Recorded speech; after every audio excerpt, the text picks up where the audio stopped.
Good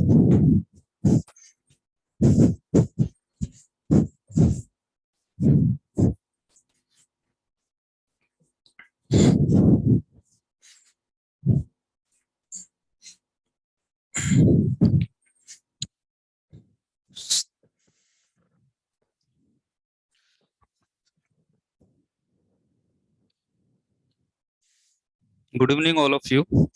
Today, we will discuss a important topic of electrostatics, which is electric field. So, our chapter is electrostatics.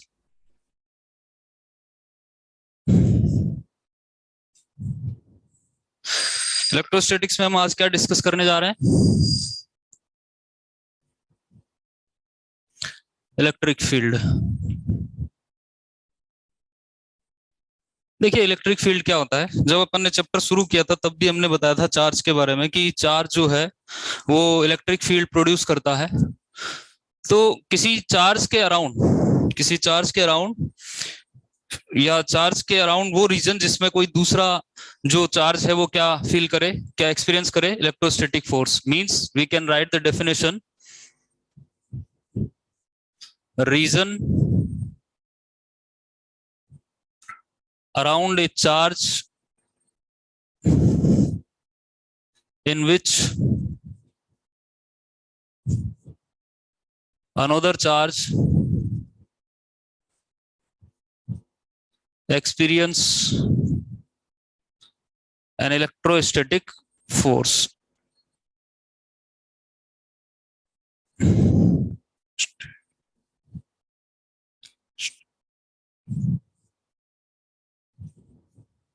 Means the electric field is region around any charge. Suppose ये आपके पास एक कोई Q charge है, इसके around यहाँ पर एक reason है, उसमें अगर कोई दूसरा चार्ज आ जाए तो वो क्या एक्सपीरियंस करे, इलेक्ट्रोस्टैटिक फोर्स। उसको अपन क्या बोलते हैं, इलेक्ट्रिक फील्ड।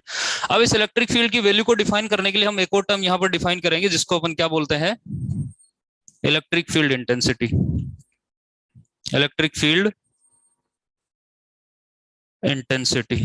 तो देखिए क्या होती है इलेक्ट्रिक फील्ड इंटेंसिटी, इसको हम ई वेक्टर से डिनोट करेंगे। तो ये वेक्टर क्वांटिटी है और इसका जो मैग्नीट्यूड होता है वो क्या होता है, F upon Q not. Unit की हम बात करें तो यूनिट यहां से सीधे सीधे निकल सकती है। क्या ऊपर क्या है, फोर्स। फोर्स की यूनिट क्या होती है, न्यूटन, और नीचे चार्ज है तो कूलम। और समटाइम्स हम इसकी यूनिट जो यूज करते हैं हम वोल्ट पर मीटर भी यूज करते हैं। डायमेंशन की बात करें तो डायमेंशन भी हम यहां से निकाल सकते हैं। फोर्स की डायमेंशन क्या होती है, m1 l1 m1 l1 t-2 divided by charge की डायमेंशन 80। अब इसको हम लिख सकते हैं, क्या लिखेंगे, m1 l1 t-3 a-1। तो ये डायमेंशन हो गई। तो इलेक्ट्रिक फील्ड इंटेंसिटी आ गई अपने पास। अब देखिए, अब जो है हम बात करते हैं इलेक्ट्रिक फील्ड में चार्ज के बारे में। तो सपोज ये आपके पास एक इलेक्ट्रिक फील्ड है और ऐसा जो इलेक्ट्रिक फील्ड होता है हम उसको बोलते हैं यूनिफॉर्म इलेक्ट्रिक फील्ड। कौन सा इलेक्ट्रिक फील्ड बोलते हैं, uniform electric field. Uniform electric field का मतलब होता है कि किसी फील्ड में या किसी रीजन में अगर हर एक पॉइंट पे इलेक्ट्रिक फील्ड मैग्नीट्यूड और डायरेक्शन में सेम रहे तो हम उसको क्या बोलते हैं, यूनिफॉर्म इलेक्ट्रिक फील्ड। और यूनिफॉर्म इलेक्ट्रिक फील्ड को पेपर पे या फिर किसी भी बुक में रिप्रेजेंट करने का जो तरीका होता है वो होता है इक्वल डिस्टेंस पे अपन क्या कर दें, पैरेलल लाइन ड्रॉ कर दें। तो ये यूनिफॉर्म इलेक्ट्रिक फील्ड हो गया। तो हम क्या बोल सकते हैं, the uniform electric field is the field in which at every point the magnitude as well as direction is constant. और अभी हमने कहा कि जो चार्ज है वो इस इलेक्ट्रिक फील्ड में क्या एक्सपीरियंस करता है, फोर्स। तो सपोज करो यहां पर मैं किसी चार्ज को रख देता हूं, ये सपोज करो कोई पॉजिटिव चार्ज है Q। इसको जैसे मैंने रखा तो इस पर एक फोर्स लगेगा और उस फोर्स की वैल्यू क्या होगी, Q इंटू ई। इस फॉर्मूले से आ सकती है, F is equal to q E. और यहां पर अगर पॉजिटिव चार्ज इलेक्ट्रिक फील्ड में है तो उस पर फोर्स हमेशा किधर लगेगा, इलेक्ट्रिक फील्ड की डायरेक्शन में।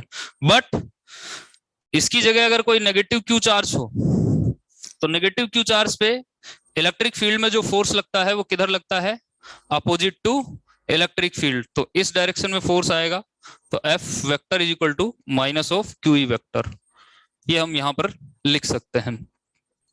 अब इसी के साथ हम ये बोल सकते हैं कि यहां पर जो इलेक्ट्रिक फील्ड है वो कैसा है, कांस्टेंट इलेक्ट्रिक फील्ड है, और किसी चार्ज पार्टिकल के लिए उसके लिए उसको हमने जो चार्ज दे रखा है वो फिक्स है।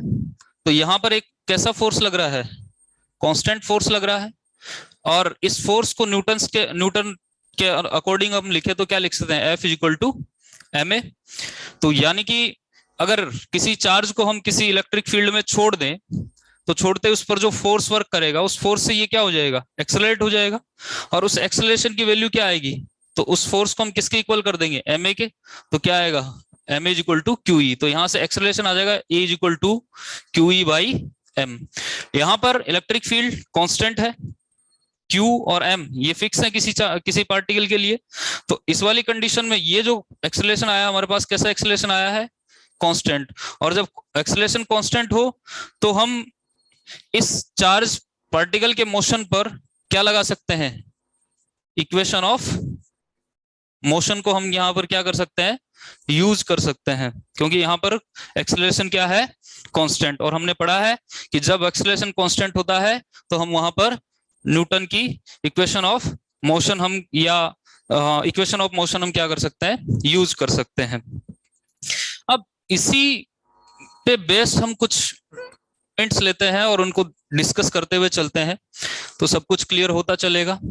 तो सबसे पहले मैं बात करता हूं कि सपोज एक एग्जांपल से मैं तुम लोगों को समझा देता हूं कि इस पे एक बेसिक सा क्वेश्चन कैसा आ सकता है कि अगर किसी चार्ज पार्टिकल को इलेक्ट्रिक फील्ड में रखा जाए तो मैंने क्या किया, एक यूनिफॉर्म इलेक्ट्रिक फील्ड लिया। Let suppose this is the uniform electric field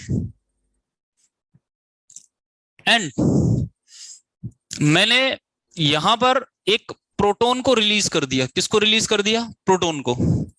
और यहां पर मैंने किसको रिलीज कर दिया, अल्फा पार्टिकल को। किसको रिलीज कर दिया, अल्फा पार्टिकल को। ये हमारा क्या है, प्रोटॉन, और ये हमारा क्या है, अल्फा पार्टिकल। ठीक है।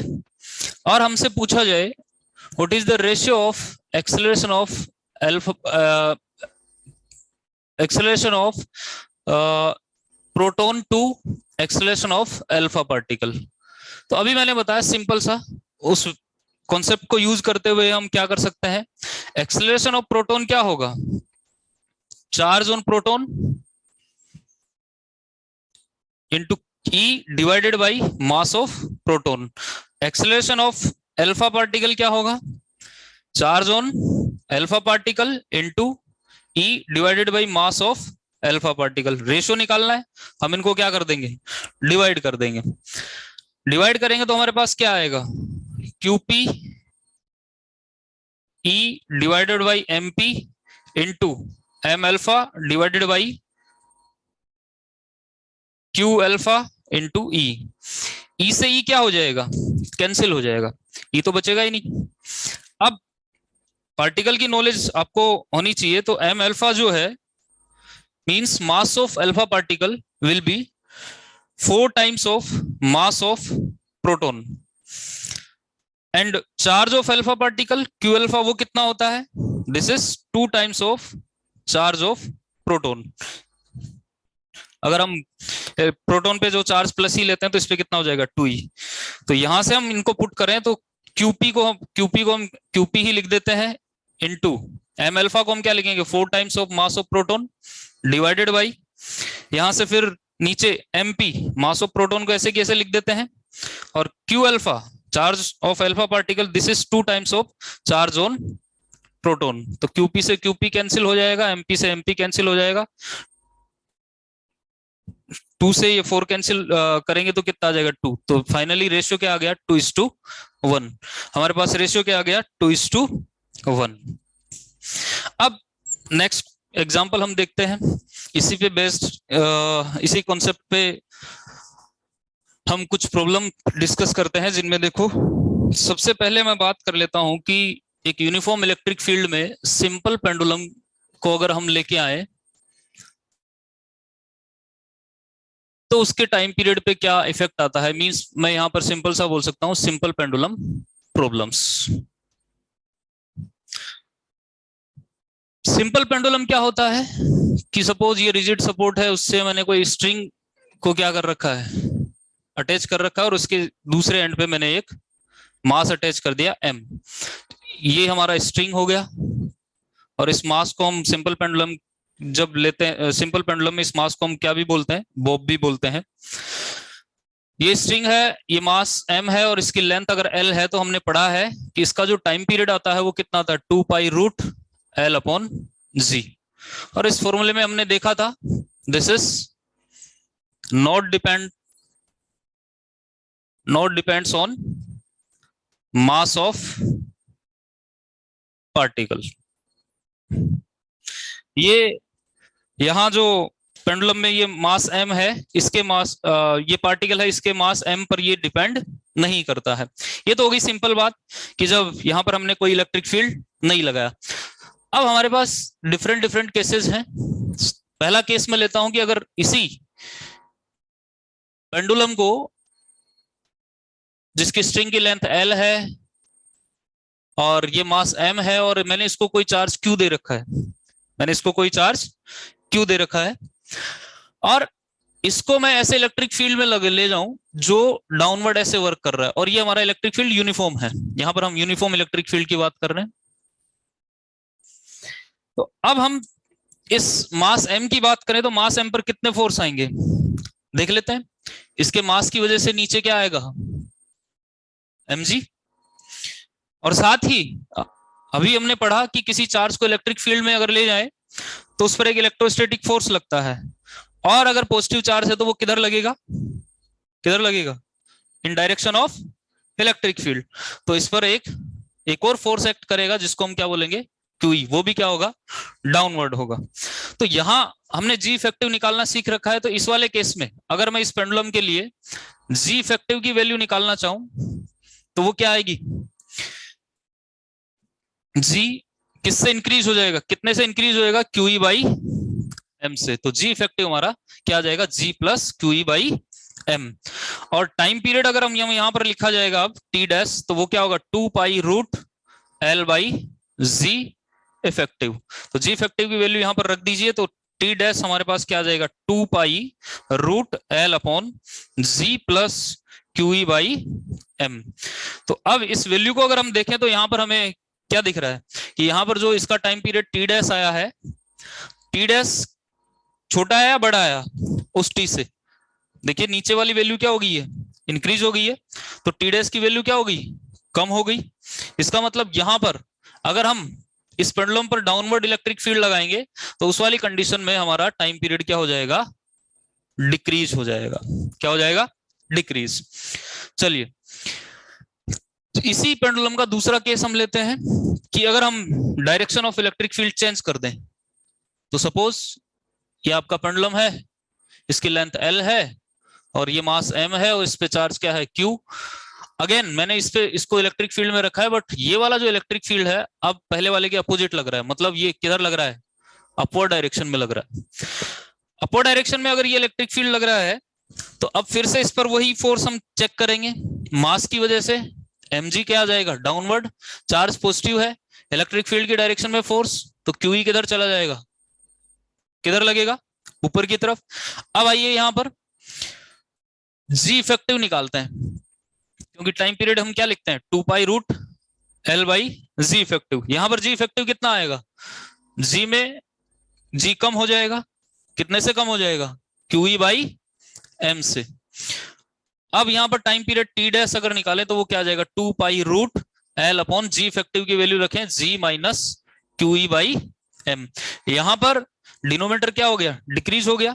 तो इस वाले केस में अगर T डैश की हम बात करें तो उस टाइम पीरियड T के कंपैरिजन में ये क्या हो गया, बढ़ गया। क्या हो गया, बढ़ गया।